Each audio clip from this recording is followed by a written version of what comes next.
right, I'm gonna make one of these stupid selfie videos because I got something I want to say today. I got off shift yesterday, didn't see anything that I'm still thinking about. I wasn't called upon to do a skill that was difficult or tested my skill levels or tested my emotional health. But I'm thinking today about all those of you that are still thinking about something you saw last night on your shift, yesterday during your shift. Maybe you're an EMT that didn't get the IV when you really needed to get the IV. You're a paramedic and you couldn't get the tube when you really needed to get the tube. Maybe you guys did everything right and the outcome of the patient was still bad. Maybe you're an ER nurse and you helped make a patient comfortable while they breathe their last breath. Either way, you saw something that the average person is not supposed to see. You dealt with a scenario that the average person will never be called upon to deal with.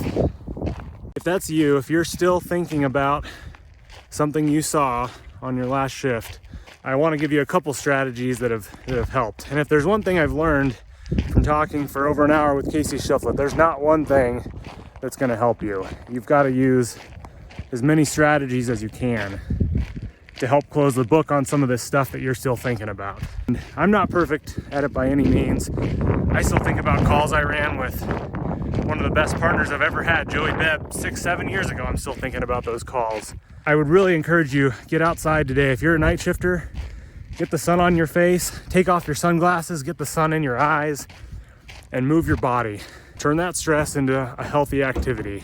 The other thing is assign some meaning to that call. If you didn't perform to the best of your abilities and you couldn't get a skill done that you've done 100 times, or maybe you did everything right and the patient still didn't make it, you've got to assign some meaning to that situation in order to help close the book on that call and to stop dwelling on it. Sometimes the meaning you can get from that call is just that life is precious and you need to hug your spouse, you need to hug your family, you need to hug your kids. Learn from your failures, assign some meaning to your failures, and if there wasn't even a failure involved, assign some meaning to that call to help you close the book on it.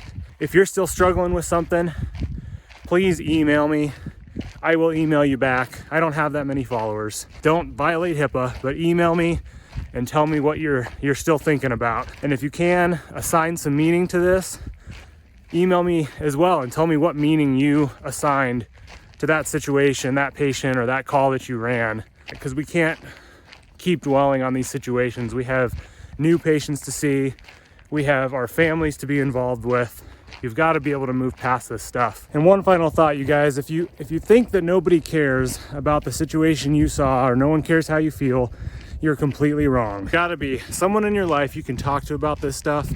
And if there's not someone readily available, I am happy to listen to what you're struggling with. You are not alone in feeling this way about situations, calls, and patients. We all deal with this. I've been doing this for 14 years and I still struggle with this. So please reach out and talk to somebody, because in emergency medicine, we have to stay healthy because we've got more patients to see.